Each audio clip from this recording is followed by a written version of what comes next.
ओम नमो भगवते वासुदेवाय। आप सभी का हमारे YouTube चैनल पर हार्दिक स्वागत है। आज आइए सुने कार्तिक मास महात्म आगे की कथा। आज की कथा में आप जानेंगे मंदिर में ध्वजारोपण करने के पूरे फल की कथा। सूत जी कहते हैं कि ध्वजारोपण झंडी लगाना सब पापों को नाश करने वाला है। चारों वर्णों में से जो कोई भी भगवान के मंदिर में झंडी लगाता है वह ब्रह्मा आदि देवताओं से पूजित होकर विष्णु लोक को प्राप्त हो जाता है। नारद जी कहते हैं कि हे राजा पृथु, हम तुम्हें एक पुरातन इतिहास सुनाते हैं। पूर्व काल में सतयुग में सुमति नाम वाला एक चंद्रवंशीय राजा था। ये राजा भगवान का भक्त, अहंकार रहित सप्त द्वीप का राजा था। सत्यवती नाम वाली उनकी रानी अत्यंत पतिव्रता थी। वह भगवान के सामने नृत्य किया करती तथा कार्तिक शुक्ला द्वादशी को भगवान के मंदिर में ध्वजा बांधा करती थी।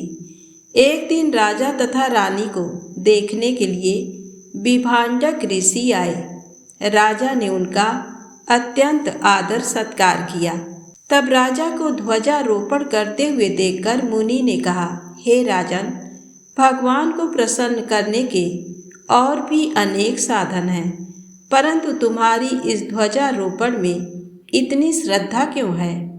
राजा कहने लगा, हे मुनि, एक अत्यंत अद्भुत आश्चर्य युक्त इतिहास है जो मैं आपको सुनाता हूँ। मैं पूर्व जन्म में मालिनी नाम वाला कुमार्गी ब्राह्मण द्वेषी महापापी शूद्र था, साथ ही वेश्यागामी भी था। मेरे इन कर्मों को देखकर मेरे बंधु बांधवों ने मुझको त्याग दिया। इसके बाद मैं वन में जाकर एक टूटे हुए विष्णु मंदिर में रहने लगा और वन के मृग आदि जीव जंतुओं को मारकर पेट भरने लगा। इसके पश्चात विंध्याचल पर्वत पर रहने वाली कोकिलिनी नाम वाली निषाद की कन्या, जिसने अपने पति को मार दिया था, भूख से व्याकुल हुई वहां पर आ गई और मेरे पास ही रहने लगी। संयोगवश कार्तिक शुक्ला द्वादशी के दिन हमने एक कपड़े को बांधकर उसकी झंडी सी बनाई और दोनों मदिरा पान करके उस झंडी जैसे कपड़े को लेकर विह्वल होकर सारी रात खूब नाचते रहे, सारी रात नृत्य करते रहे। सारी रात नृत्य करते रहने के कारण प्रातःकाल हम दोनों की मृत्यु हो गई। तब यमदूत हमें फांसी में बांधकर मारते हुए यमराज के पास ले जाने लगे। उसी समय विष्णु भगवान के दूत विमान लेकर वहां पर आ गए और यमदूतों को धमकाते हुए बोले, तुम पापियों को यमपुरी ले जा सकते हो, धर्मात्माओं को नहीं। परंतु यमदूतों ने भी अत्यंत क्रोधित होकर कहने लगे कि ये दोनों महापापी हैं, इस कारण ये यमपुरी ले जाने योग्य हैं। इन दोनों ने जीवन भर एक भी पुण्य कार्य नहीं किया है। तब विष्णु पार्षद कहने लगे कि महाखेद की बात है कि तुमको धर्म अधर्म का कुछ भी ज्ञान नहीं है। ये ठीक है कि ये दोनों सारी आयु महापापों में रत रहे हैं, परंतु इन्होंने कार्तिक शुक्ला द्वादशी को भगवान के मंदिरों में ध्वजारोपण तथा नृत्य किया है। अतः अब ये पापी नहीं रहे, इनके संपूर्ण पाप नष्ट हो गए हैं। इस कारण ये विष्णु लोक में जाने के अधिकारी हैं। भले ही इन्होंने अनजाने में ही ये सब कार्य किए हैं। इसके पश्चात विष्णु भगवान के दूत उन दोनों को विमान में बिठाकर विष्णु लोक को ले गए। नारद जी कहते हैं कि हे राजा पृथु, अनजाने में भी ध्वजारोपण का ऐसा फल है, तो श्रद्धा के साथ कार्तिक शुक्ला द्वादशी को जो ध्वजारोपण करता है उसके फल का तो कहना ही क्या है। इतनी कथा सुनकर विभांडक ऋषि तपोवन को चले गए तो प्रेम से बोले, श्री हरि विष्णु भगवान की जय हो।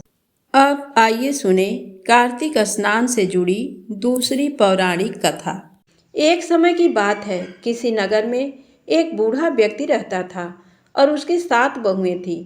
एक बार कार्तिक का महीना आया और उसने अपनी बहुओं से कहा कि मैं कार्तिक का स्नान करूंगा, क्या तुम इसे निभा दोगी? 7 में से 6 बहुओं ने मना कर दिया, लेकिन बड़ी बहू ने कहा कि मैं निभा दूंगी।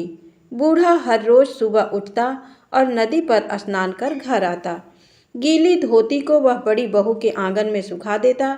जैसे जैसे उस गीली धोती में से पानी की बूंदें जमीन पर गिरती, वैसे ही वह हीरे मोतियों में बदल जाती। धोती से हीरे मोती गिरते देख बाकी 6 बहुओं से रहा नहीं गया और वे बोली कि हम भी बूढ़े को अपने यहाँ नहाने को बोलते हैं। उन्होंने कहा कि पिताजी, आप कल से हमारे यहाँ कार्तिक नहा लेना। बूढ़े ने कहा कि ठीक है, मुझे तो नहाना ही है, मैं तुम्हारे यहाँ नहा लूँगा। बूढ़ा सुबह सवेरे स्नान करके आया और धोती उसने दूसरी बहू के आंगन में सुखाने के लिए डाल दी, लेकिन यहाँ हीरे मोती के बजाय कीचड़ टपकने लगा। बहुओं ने ये देखा तो कहा कि आप हमारे यहाँ पाप का स्नान कर रहे हो, इसलिए यहाँ से जाओ और बड़ी बहू के यहाँ ही स्नान करो। बूढ़ा वापस बड़ी बहू के यहाँ आया और कार्तिक का स्नान करने लगा। स्नान करके उसने फिर धोती सुखाई तो फिर से हीरे मोती गिरने लगे। अब कार्तिक का महीना समाप्त होने को था। बूढ़ा चिंता में पड़ गया तो बड़ी बहू ने इसका कारण पूछा।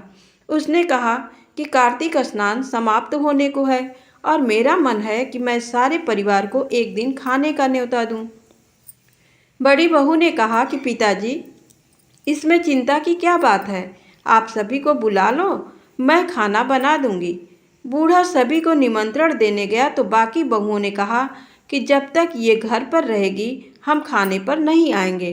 बूढ़ा फिर से चिंता में घिर गया कि ऐसे कैसे होगा और सूखने लगा। बूढ़े को सूखते देख बड़ी बहू ने कहा कि पिताजी, अब आपको क्या चिंता है? बूढ़े ने बाकी 6 बहुओं वाली बात बड़ी बहू को बता दी, जिसे सुन वह बोली कि पिताजी ठीक है, मैं खाना बनाकर रख जाऊंगी। और उसने वैसा ही किया। खाना बनाकर रख दिया और अपने लिए 4 रोटी लेकर खेत पर चली गई। इधर 6 बहुओं ने खाना खा लिया, लेकिन जाने से पहले बाकी बचे खाने में कंकड़ पत्थर डाल गई कि बड़ी बहू आएगी तो परेशान होगी। इधर खेत में बैठकर बड़ी बहू कहने लगी कि राम जी की चिड़िया, राम जी का खेत, चुग लो चिड़िया भर भर पेट। मेरे ससुरे ने घर में जगह दी है और मैंने खेत में। चिड़िया को बाजरा डाल वो घर आ गई। घर आई तो बूढ़ा फिर उदास बैठा था। उसने फिर पूछा कि ये उदासी क्यों? सब ठीक ठाक निपट गया ना? वह बोला कि हाँ, सब ठीक निपट गया, लेकिन वह तेरी देवरानियाँ बाकी बचे खाने में कंकड़ पत्थर व मिट्टी डाल गई। बहू ने कहा कि कोई बात नहीं पिताजी, मैं तो अपने लिए 4 रोटी फिर बना लूँगी।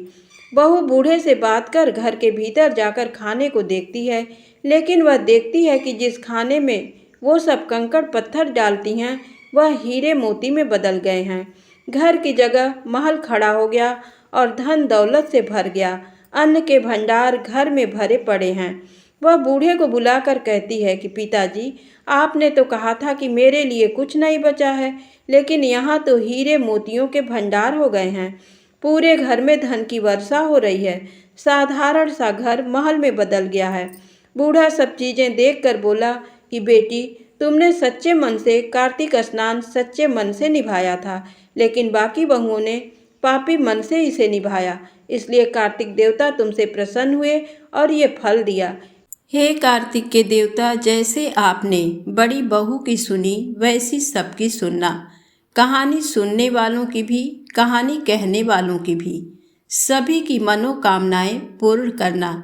प्रेम से बोलें, कार्तिक देवता की जय हो, तुलसी माता की जय हो।